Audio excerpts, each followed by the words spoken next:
الأجل مولا مولا. اعوذ باللہ من الشیطان الرجیم. بسم اللہ الرحمن الرحیم. امام عصر جب تشریف لائیں ہمیں وہ 313 میں پائیں، ہم اپنے آپ کو ایسا بنائیں ہمیں وہ 313 میں پائیں. آج ناظرین کی خدمت میں نیا پروگرام لے کر حاضر ہوئے ہیں.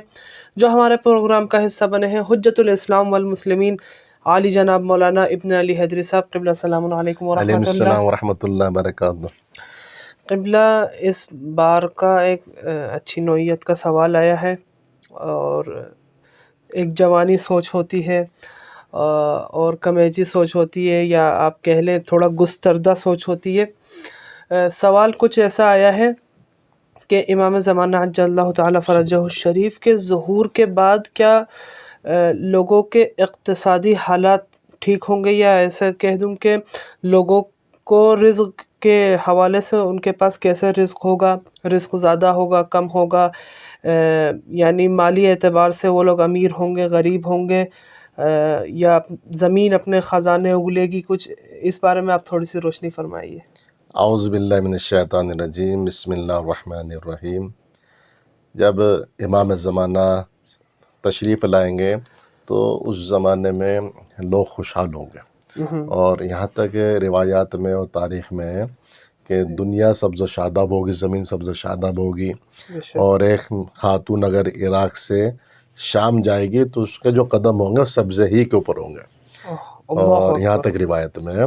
اور اس زمانے میں یہ زمین خزانے اپنے اگل دے گی، اور قرآن میں ہے اذا زلزلت الارض زلزالہا واخرجت الارض اثقالہا. یعنی اس زمانے میں یعنی زمین کے اندر جو خزانے چھپے ہوں گے وہ خزانے یعنی خارج کرے گی اپنے اندر سے. تو لہٰذا اس زمانے میں جتنے بھی زمین کے اندر دفین خزانے کے اعتبار سے وہ سب کے سب باہر آ جائیں گے. تو پھر امام علیہ السلام اس خزانہ کیا کریں گے مولا، تو لہٰذا وہ لوگوں میں تقسیم کریں گے. یعنی روایت میں ہے کہ امام زمانہ عجل اللہ تعالیٰ فرجہ شریف سال میں 2 دفعہ سخاوت فرمائیں گے، اور لوگوں کو اتنا مال دیں گے کہ لوگ ایک دوسرے سے بے نیاز ہو جائیں گے. اور یہ بھی روایت میں آیا ہے، احادیث کے اندر آیا ہے کہ بہت سارے افراد جو رکوع میں شریعہ مثلا ان کے پاس ہوں گی تو مستحقین کو تلاش کرتے رہیں گے، کوئی مستحق ملے تو انہیں کوئی مستحق بھی نظر نہیں آئے گا. اب سوچیں آپ مثلا مالی لحاظ سے لوگ کتنے مضبوط ہوں گے اور کتنے مثلا بے نیاز ہو جائیں گے ایک دوسرے سے. فقر ختم ہو جائے گا، فاقہ نہیں ہوگا، لوگ خوشحال ہوں گے. اور یہ جو مثلا زمین ہے اس کے اوپر درخت سبز و شاداب ہوگا، درخت جو ہے اپنے مثلا جو ان کے پھل آتے ہیں پھل بھی ان کے مثلا اور زیادہ پھل دے کریں گے. امام کے وجود کی برکت سے آسمان کے دروازے برکت کے اعتبار کھل جائیں گے، یعنی برکتیں نازل ہوں گی کہ امام ظہور فرمائیں گے. تو لہٰذا امام کے زمانے میں لوگ کیا ہوں گے، خوشحال ہوں گے، اور کوئی کسی سے قرض نہیں لے گا. نہیں اتنا مثلا کیوں قرض جب لے گا آدمی جب وہ مجبور ہوگا، جب اس کے بعد پیسہ ہوگا تو کیوں قرض لے گا. اور ظلم نہیں ہوگا، چوری نہیں ہوگی، کیونکہ چوری بھی آدمی بعض دفعہ جب کر دے اس کے پاس ضرورت پڑے گی اور اس کے پاس مثلا پیسہ نہیں ہے تو وہ مجبوراً بعض دفعہ چوری کر لیتا ہے. تو لہٰذا امام کے وجود کی برکت سے زمینیں بھی خزانے اگلے گی، آسمان سے برکتیں نازل ہوگی، لوگ جو ہے خوشحال ہوں گے.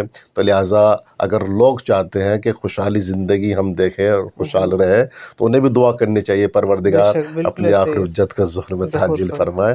اور ہم بھی دعا کرتا آپ کے چینل سے، یا اللہ امام زمانہ کے ظہر میں تعجیل فرما، اور ہمیں امام کا آوان انصار میں شامل فرما، ہمیں معرفت امام عصر عطا فرما. اللہم صلی اللہ محمد وعلی محمد. قبلہ سبحان اللہ، ماشاء اللہ، خدا آپ کی توفیقات میں مزید اضافہ فرمائے. الہی آمین. آپ کی میں یہ تو حجت الاسلام والمسلمین علی جناب مولانا ابن علی حیدری صاحب. امید ہے آپ نے ان کے بیان سے استفادہ کیا ہوگا. انشاءاللہ آئندہ نیا پروگرام لے کر ناظرین کی خدمت میں حاضر ہوں گے. جب تک کے لیے اپنے میزبان رضا رضوی اور 313 اسٹارز ٹیم کو اجازت دیجیے.